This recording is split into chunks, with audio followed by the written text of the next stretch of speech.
Shalom, shalom, shalom, bien-aimé. J'espère que tu vas bien. Moi, ça va super bien. C'est ta soeur Blandine Tassi.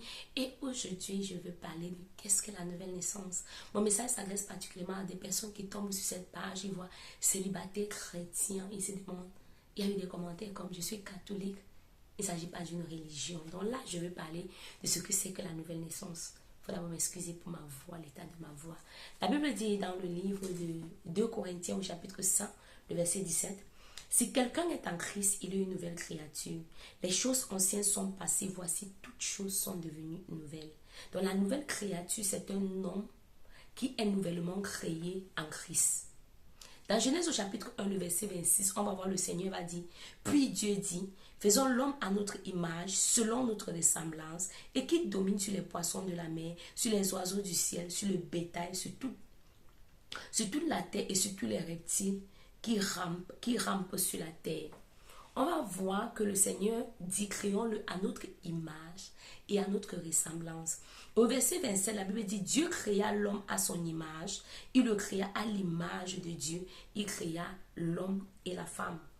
On voit que on entend que Dieu a créé l'homme, mais l'homme ne devient manifeste de façon visible qu'à Genèse au chapitre 2, le verset 7, quand le Seigneur va dire, la Bible dit, l'Éternel forma l'homme de la poussière de la terre. Il souffla dans ses narines un souffle de vie et l'homme devint un être vivant. Dans d'autres versions en anglais, on dit il est devenu une âme vivante.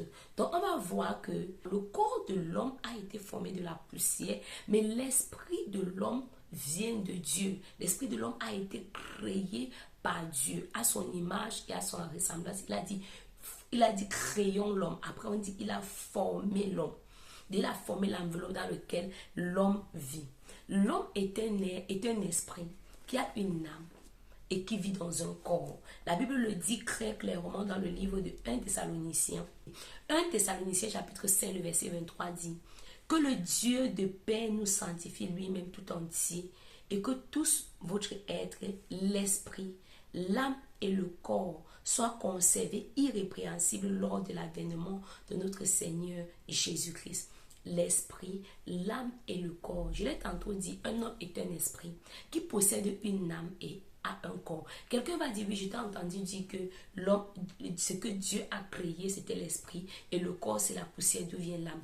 L'âme vient de la fusion entre l'esprit et le corps. Donc quand Dieu a soufflé l'esprit de l'homme dans le corps de l'homme, l'âme est née. L'âme est née. Je nous ai apporté quelques images là. Donc, vous voyez un peu. Le cercle violet, c'est l'esprit. Avant la chute, l'homme communiquait avec Dieu. L'orange, c'est l'âme qui est entre l'esprit et le corps. Là, c'est l'âme ici. Donc, si on veut voir comme ça, donc c'est un peu comme ça que l'homme est. Voici l'esprit qui est la véritable personne. Voici l'âme et voici le corps. On va donc comprendre que l'homme est un esprit.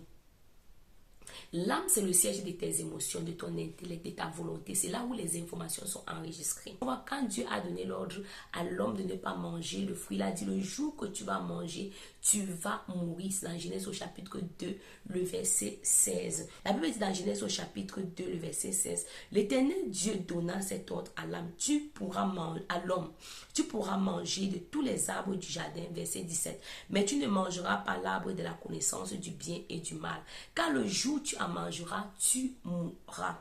Nous savons très bien que l'homme a mangé le fruit. Si peut-être toi, tu ne savais pas. La Bible nous dit qu'il a mangé le fruit. On est à Genèse au chapitre 3, au verset 11. Quand Dieu parle à l'homme après qu'il ait mangé le fruit. Et Dieu lui dit, qui t'a appris que tu es nu? Est-ce que tu as mangé de l'arbre dont je t'avais défendu de manger? L'homme répondit, la femme que tu as mise auprès de moi m'a donné de l'arbre et j'en ai mangé. Donc ça veut dire que l'homme a mangé. Et le Seigneur avait dit dans Genèse chapitre 2, le verset 16, le jour où tu manges, tu es mort. Mais curieusement, est-ce que l'homme est mort? La Bible nous répond si l'homme est mort selon le terme que nous apprenons, ce que mort veut dire. Genèse au chapitre 5, le verset 5 dit, tous les jours qu'Adam vécut fut de 930 ans, puis il mourut. Mais quelqu'un va se dire, peut-être c'est le moment où il a mangé le fruit, c'est le moment où il est mort. Non, ce n'est pas ce moment-là. La Bible va dire encore, toujours concernant Adam, au verset 3, toujours de Genèse 5. La Bible va dire, Adam, âgé de 130 ans, engendra un fils à sa ressemblance, selon son image, et lui donna le nom de Seth.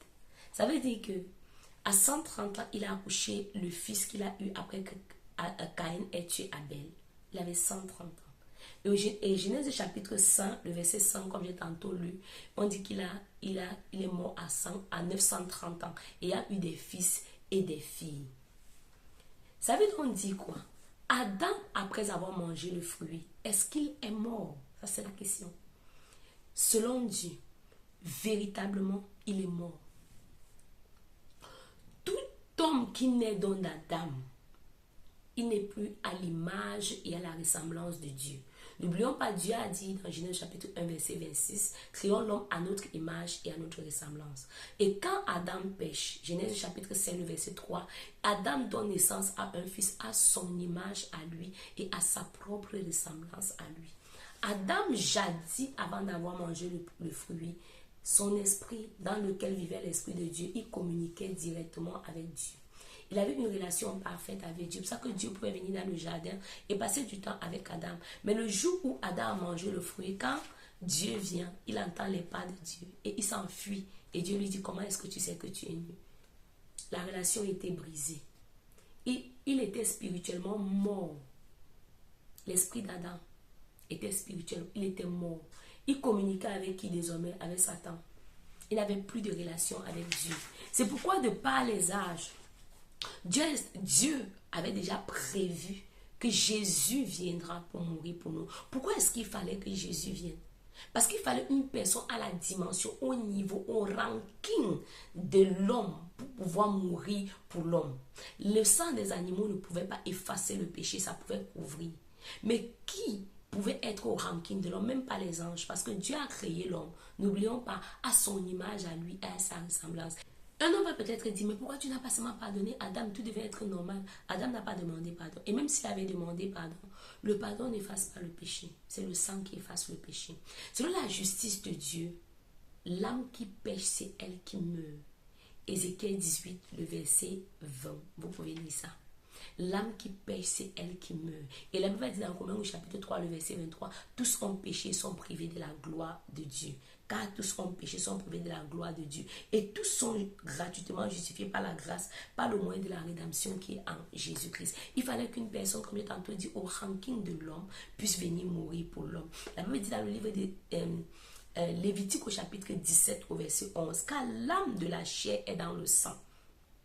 Le verset 14 va encore répéter en disant, car l'âme de toute chair, c'est son sang. Donc il fallait que le sang se verse pour que l'âme puisse être rachetée. La Bible le dit dans le livre des Hébreux au chapitre 9, le verset 22, car sans effusion de péché, de sang, pardon, il n'y a pas pardon de péché. Je vais lire pour nous. Et Hébreux 9, 22 dit, et presque tout d'après la loi est purifié avec du sang. Et sans effusion de sang, il n'y a pas de pardon de péché. Donc le sang devait être versé pour qu'il y ait le pardon de péché. Ce n'est pas, oh pardonne-moi, qui fait que tu sois pardonné. C'est le sang qui a été versé, qui accorde le pardon de péché. Et le sang à la valeur la plus élevée qui aurait pu être versé, c'était le sang à la dimension de Dieu. Parce que l'homme est créé à l'image et à la ressemblance de Dieu. Donc Jésus devait venir dans une enveloppe charnelle, dans un corps, mais il ne devait pas naître de l'homme, parce que n'oublie pas qu'Adam a dit, j'ai fait un homme maintenant à mon image et à ma ressemblance.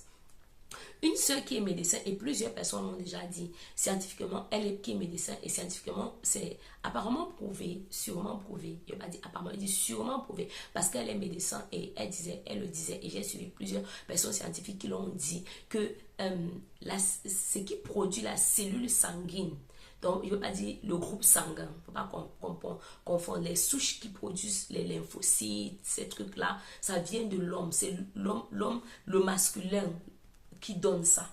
Donc, c'est pour ça que le masculin ne devait pas être involvé dans la naissance de Jésus. Son père ne pouvait être que Dieu. Parce que la femme, Marie, c'est juste, elle ne donnait rien. Donc, elle était une mère porteuse. Donc, Jésus ne pouvait pas avoir le sang d'un homme pour pouvoir être capable de nous sauver. Donc, par la mort de Jésus, il a satisfait la justice divine. Donc, tout homme qui croit à ce que Jésus a accompli, comme l'ayant accompli pour lui, alors cet homme est sauvé. Ça veut dire Romains chapitre 5, le verset 12. C'est pourquoi, comme par un seul homme, le péché est entré dans le monde, et par le péché, la mort spirituelle d'abord, et qu'ainsi la mort s'est étendue sur tous les hommes, parce qu'ils ont tous péché. Romains 3, verset 23, comme j'ai tantôt lu. Car jusqu'à la loi, le péché était dans le monde, et le péché n'est pas imputé quand il n'y a point de loi. Donc on va voir qu'à cause d'Adam, le péché était sur tous les hommes. Là, verset 19. Car, comme par la désobéissance, c'est en Romains au chapitre 5, par la désobéissance d'un seul homme, beaucoup ont été rendus pécheurs. Donc nous tous, on est devenus pécheurs à cause d'Adam. De même par l'obéissance d'un seul homme, beaucoup sont rendus justes. Donc toi et moi, nous sommes rendus justes par l'obéissance de qui? De Jésus-Christ. Donc celui qui croit que ce que Jésus a fait, c'est pour moi, alors il est rendu juste. Mais il ne se rend pas juste parce qu'il a cru, mais il doit confesser.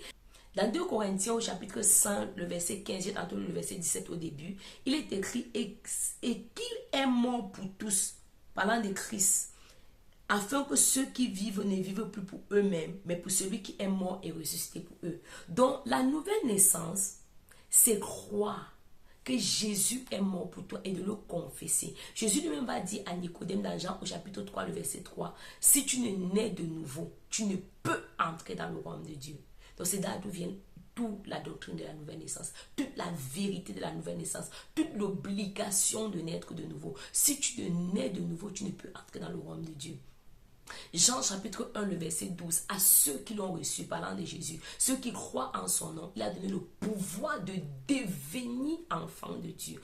On devient un enfant de Dieu. On devient un enfant de Dieu en confessant Jésus-Christ comme Seigneur et Sauveur personnel. On va le lire dans le livre de Romains au chapitre 10. Romains au chapitre 10, le verset 9 va dire, si tu confesses de ta bouche le Seigneur Jésus et si tu crois de ton cœur que Dieu l'a ressuscité des morts, tu seras sauvé. Car c'est en croyant du cœur qu'on parvient à la justice, c'est en confessant de la bouche qu'on parvient au salut. Quand nous disons que nous sommes nés de nouveau, ça veut dire qu'il y a un jour particulièrement dans notre vie que nous avons dit, nous avons cru dans nos cœurs, Jésus, tout ce que tu as fait pour moi, venir sur la terre, mourir, ressusciter, et que tu vas ressusciter après le 3 jours au séjour des morts, et que tu vas revenir, c'était pour moi. Tu n'avais pas besoin de faire ça, c'était à cause de moi que tu l'as fait. Parce que né d'Adam, j'avais sa ressemblance, j'étais séparé de Dieu. Je n'avais plus de communion avec Dieu, mon esprit était mort. Alors je t'accepte comme mon Seigneur et Sauveur. Viens dans ma vie. Donc c'est une prière que nous avons fait un certain jour pour témoigner, pour accepter Jésus comme Seigneur et Sauveur, particulièrement comme Sauveur. Parce que Jésus comme Seigneur, c'est se soumettre à sa parole, c'est se soumettre à sa volonté, c'est vivre selon les principes de Dieu, selon la parole de Dieu. Donc il y a eu un jour particulier où nous avons fait une prière, par exemple comme celle-ci. Seigneur Jésus, je crois que tu es le Fils de Dieu. Je crois que tu es venu sur la terre, tu es mort pour mes péchés. Je crois que tu es ressuscité des morts le 3e jour. Je te confesse aujourd'hui comme mon Seigneur et Sauveur personnel. Viens dans ma vie et fais de moi un enfant de Dieu. Merci pour ton sacrifice pour moi. Merci pour la vie que tu me donnes. Amen. Tu peux utiliser d'autres mots, mais tu dois croire dans ton cœur et tu dois confesser de ta bouche. Quand tu fais cette prière qui a l'air si simple, par la foi, toi que dont l'esprit était mort, séparé de Dieu, l'esprit de Dieu, parce que c'est le Saint-Esprit qui fait de nous des enfants de Dieu. Parce que si vous avez bien prêté attention à cette image, il y a un petit esprit et il y a un autre esprit entre parenthèses qui est le Saint-Esprit. Lui, il vient avec un autre esprit. Et cet esprit vient habiter ici. C'est pour ça qu'on dit, la Bible dit, si quelqu'un est en Christ, il est une nouvelle créature. Il n'a jamais existé, cet esprit n'existait pas avant. L'esprit qui existait là-bas, avant que tu ne fasses cette prière, disparaît. C'est pourquoi certaines personnes, on voit les enfants de Dieu, vont dire, elle dit qu'elle est enfant de Dieu, mais regarde son comportement, regarde son caractère, regarde sa façon de faire. C'est parce que son âme n'est pas encore transformée. La transformation de l'âme fera l'objet d'une autre vidéo. Mais avant que tu ne passes à la transformation de l'âme, tu dois d'abord confesser Jésus comme Seigneur et Sauveur pour que Dieu soit ton Père.